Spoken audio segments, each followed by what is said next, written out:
তালের পিঠা তো অনেক খেয়েছেন, একবার এই রকম রসুনের তালের পিঠা বানায় খায় দেখেন, ভীষণ সুস্বাদু। এখানে তালের পিউরি নিয়েছি আর লবণ দিয়ে দিলাম 4 চামচ, চিনি দিয়েছি। এখন একটু ভালো করে মিশিয়ে নিব। যেহেতু তালের রসটা অনেক বলক উঠে গেছে, এই জন্য এখানে দিয়ে দিলাম চাউলের গুঁড়া হাফ কাপ আটা। এখন একসঙ্গে মিশিয়ে শক্ত একটা ব্যাটার তৈরি করে নিব।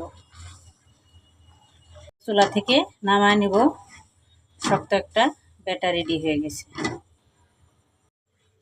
এখন আমি ছোট ছোট লিচি কেটে নিব। এইভাবে লিচি কেটে নিব।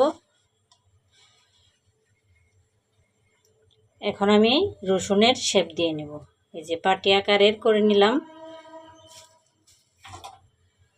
এখন আমি নারকেলের পুর দিয়ে দিলাম, আগে থেকে রেডি করে নিয়েছিলাম।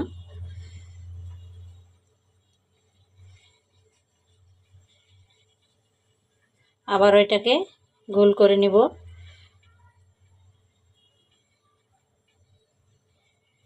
নিয়ে এইভাবে আমি শেপ দিয়ে নিব। এখন একটা চামচের সাহায্যে এরকম চাপ দিয়ে নিব।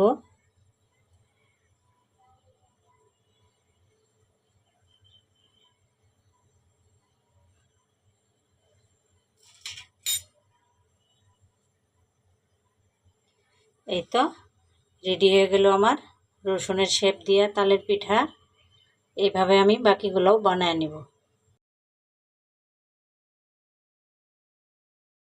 সবগুলা ডিজাইন করা হয়ে গেছে। এখন আমি চুলায় পানি গরম দিয়েছিলাম, স্ট্যান্ডে আমি এগুলা একটা একটা করে বসায়ে 10 মিনিট ভাপ দিয়ে নিব।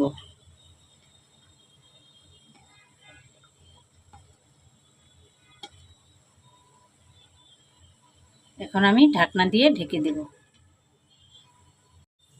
এই তো আমার পিঠাগুলো হয়ে গেছে। এখন আমি চুলা থেকে নামায় নেব। এই তো রেডি হয়ে গেল আমার তালের পিঠা।